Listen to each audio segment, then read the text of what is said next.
issue of European Rotors, the digital series in 2023.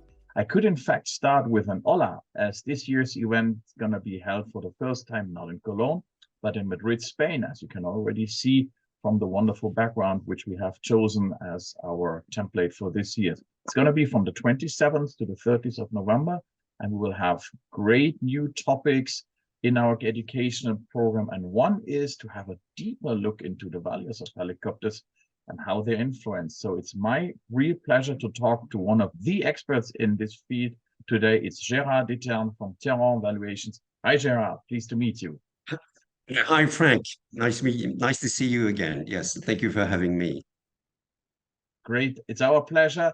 As usual, please would you start with introducing a little bit who you are and where you're coming from?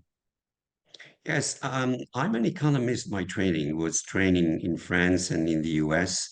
I've been working in the aerospace industry for more than 30 years, been involved in missiles, UAV, surveillance UAVs for military applications, and then civil helicopters for the past 17 years. Mostly worked at the international level, doing business across Europe, Asia, North America. And most of this experience has been gained within the Airbus group most of the time.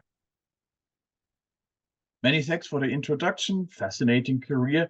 You're already mentioning the appraising. How did this interest in helicopter appraisals came to you? Well, as a business developer in the aerospace industry, I soon came across other business developers that were eager to develop the helicopter leasing business back in the early 2010s. And at the time, this was indeed something, an idea that I had also within Airbus. We wanted to develop that business as well, and soon felt the need to speak their language. They were very much concerned by residual values.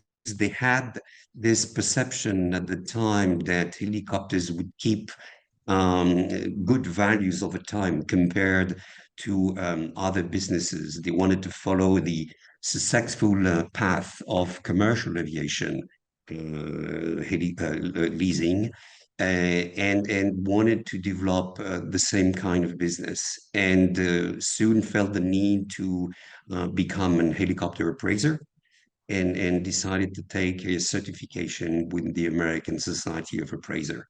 And ever since 2017, 18, I've been doing helicopter appraisals.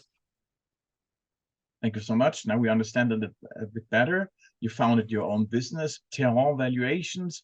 Can you tell us a little bit what the name actually says? Why Pteron? Oh, yes.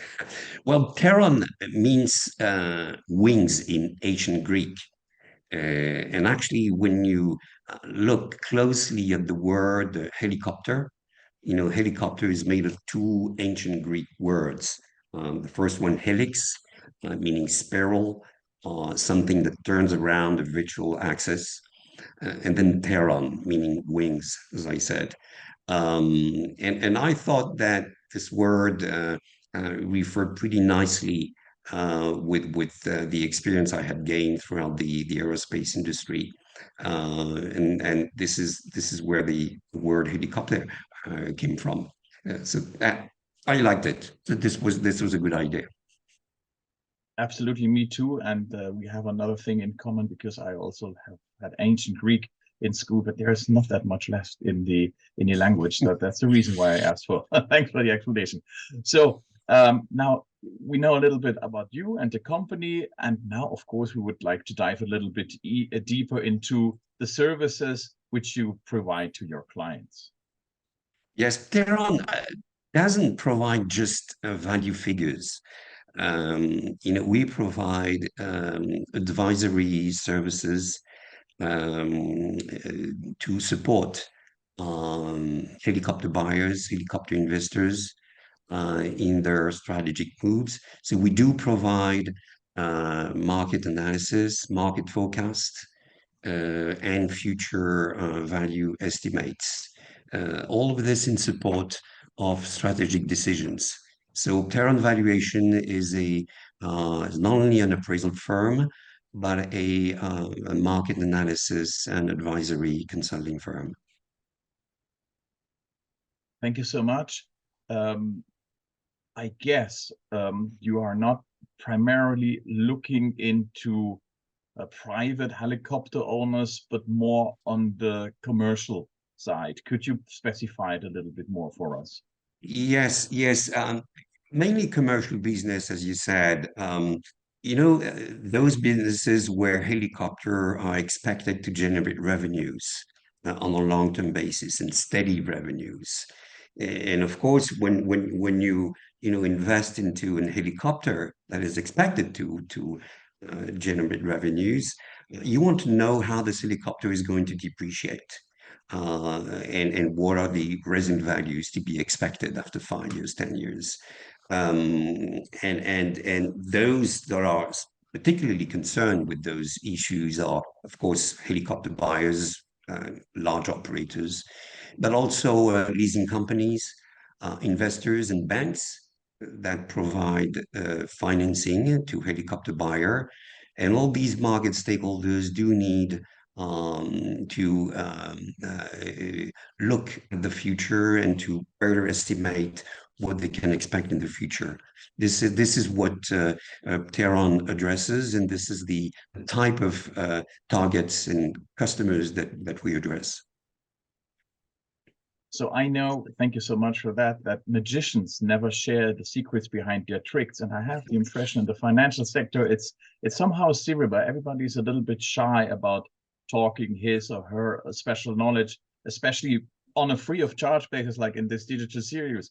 However, what could you tell us about helicopter values? I mean, I guess residual values are often a great concern for helicopter owners and financiers. But how do, you just started to mention, how do helicopters depreciate compared to other industrial assets?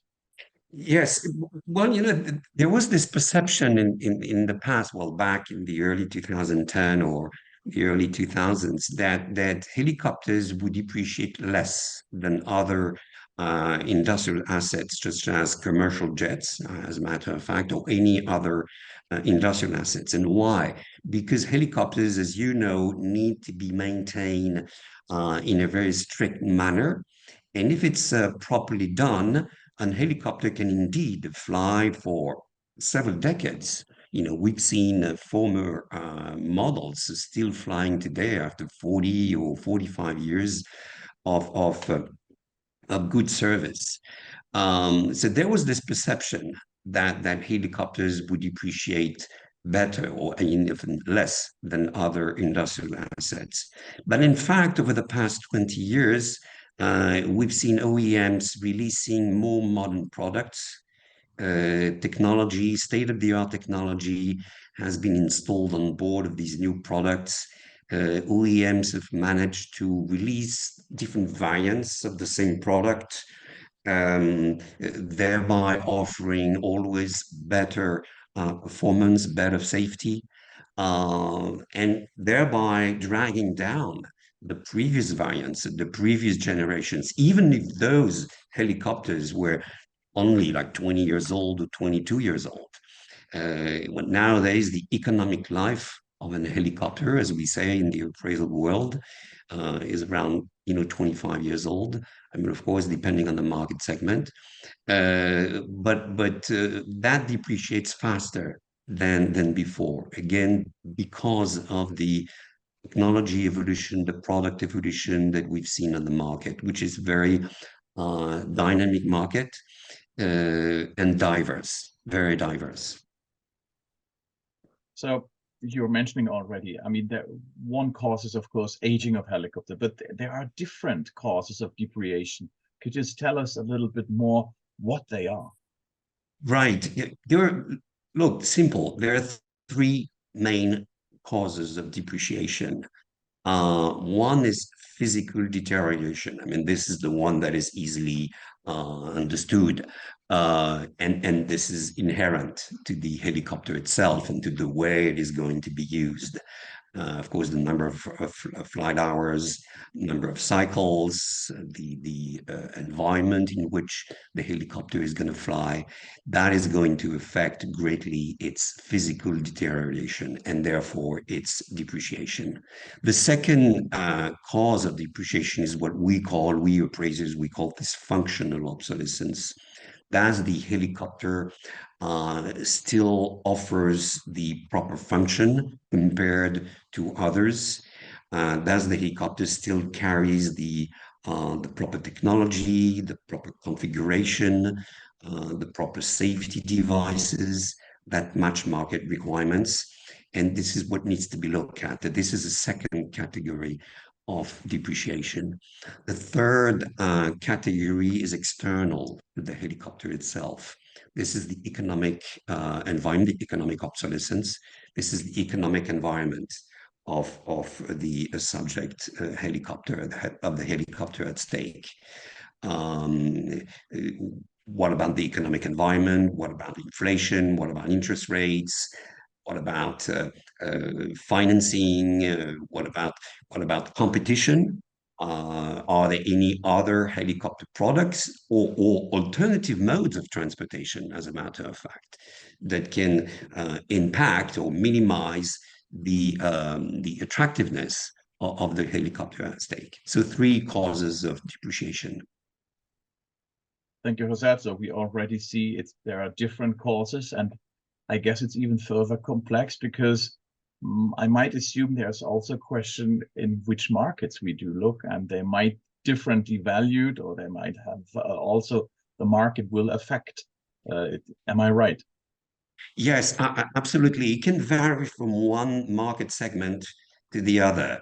Of course, you cannot compare a depreciation of an oil and gas helicopter, those helicopters flying offshore to transport crews on oil rigs offshore. And for example, air ambulance helicopters flying onshore in the framework of government-sponsored contracts offering, medical assistance. That these depreciation trends cannot be compared. And within that, you also have different products. You must have heard about the single helicopters, single engine helicopters, twin engine helicopters, and you have the light one, the mediums, the heavy ones, even super mediums now. In the air ambulance rescue, onshore rescue, you have lighter helicopter, single engine also, twin engine, light or medium, very diverse market. And all these market segments exhibit different factors, different forces that are going to influence market values. And this is what we appraisers have to do, is to make the distinction between these different markets, different products, to better support our client when preparing investment decisions. Amazing overview and amazingly complex, I really have to add.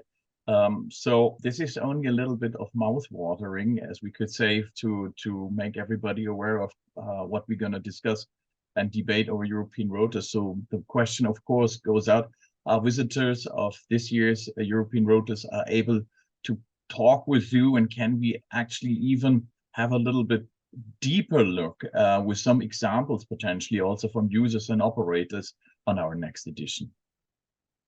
Well, yes. Well, first of all, I can clarify what I've said just previously.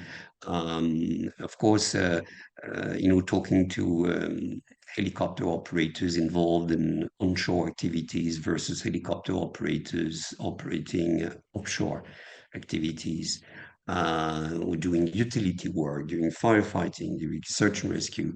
They're all faced with different environments.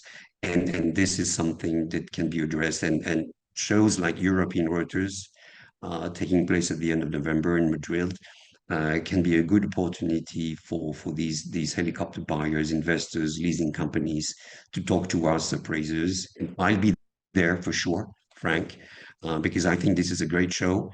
I really enjoyed the two previous editions in Cologne, and I'm expecting to see even a greater participation. COVID is far behind us, and I'm actually planning to put together a panel discussion with operators, leasing companies, market analysts, to address in more detail what we've just talked about today. Value, influential factors, and I'm planning to organize such a panel as part of the show, and really looking forward to that.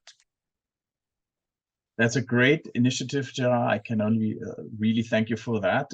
It's going to be published soon on our event page. You're going to see the details. It's be at the stages where we do the silent conferencing. And it's wonderful to hear. That's really the ambition of European Rotors, as you stated, to bring everybody together from the different sectors to talk about the issues, the challenges, and then to simply improve the services via you. Gerard, it was a real pleasure to have you today. Thank you so much for the insight you. Have a nice remaining time before we meet, actually, the sooner in Madrid from the 27th to the 30th of November. Show floor is going to be open from the 28th to the 30th of November. I wish you a wonderful time. Stay safe and see you soon. Thank you so much. Bye-bye, Gerard. Thank you very much. Thank you for having me. Thank you, Frank. Talk to you soon.